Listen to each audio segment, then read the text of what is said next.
बिस्मिल्लाहिर्रहमानिर्रहीम। अस्सलाम वालेकुम नाजरीन, मैं आपका होस्ट नुमान अहमद और आप देख रहे हैं टेक टीवी।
अल्लाहु अकबर अल्लाहु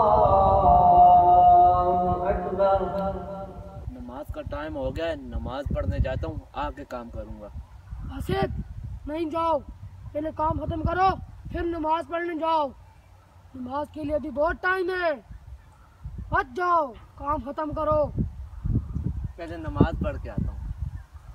नहीं जाओ नमाज के लिए बहुत टाइम है, पहले काम खत्म करो।